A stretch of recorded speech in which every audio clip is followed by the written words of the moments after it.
Yeah, so this is the Lost Draw Vineyards Malbec. I feel like this wine is kind of tells a little bit of the story of like our whole coming together, because this is definitely one of the blocks that I wanted for like years and years and years, and William Chris had it contracted like forever from basically when it got planted.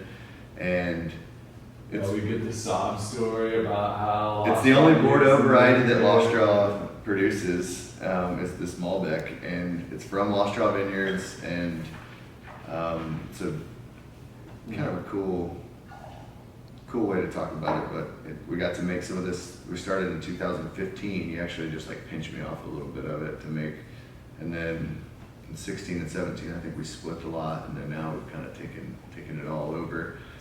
So delicious. Yeah. It's got some really good density to it. And I just feel like Lost Draw Vineyard always has just the Lost Draw Vineyard, like it's so pronounced. Mm-hmm. Yeah, I mean, Like on the nose aromatically. You can smell that, almost like that cardamom that you get from the Mourvèdre as well, and you get it from the Tempranillo. That like, and it's not as sagey as even La Pradera Vineyards is, like that desert sage that you get even farther western, Cherry County. But It's the salt cedars that are in the draw. Just kidding. Still got a good like herbal note to it though, which I love in combination with fruit. yeah, I love the oak on here. It's just very subtle. But Yeah, really this is round. probably 30% new oak, which is one of the highest percentage of new oak in all of the Lost Draw programming. We generally lean into that 10 to 15% new oak for most of our stuff, but this one's about 30%. I mean, I tasted it and go, man, I could even use more oak in this than which You know that Lost Draw style. You like the light and fresh, man. I like some oak. Yeah. Yeah.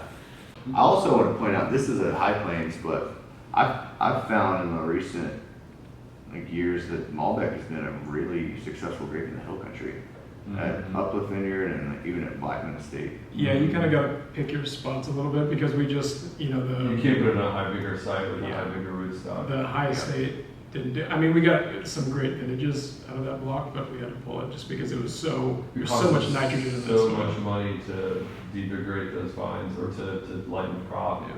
You know, we're spending $12,000 an acre, like taking 3 thinning passes to get it down to like 3 tons an acre because it would hang 10 tons an acre. Do you think that's why? I mean, Malbec is done like, especially in the High Plains, because they've taken all those freezes.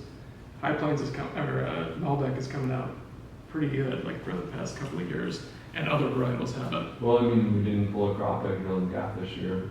Yeah, but that's Gillum Gap got hit by hail, didn't No. Or no, that was it was the 2020. cold weather. Oh, okay. It really zapped it. So, you know, I don't know. That's a good question. I think Gillum Gap will make it back, but it? it definitely got hurt pretty bad this year. Yeah.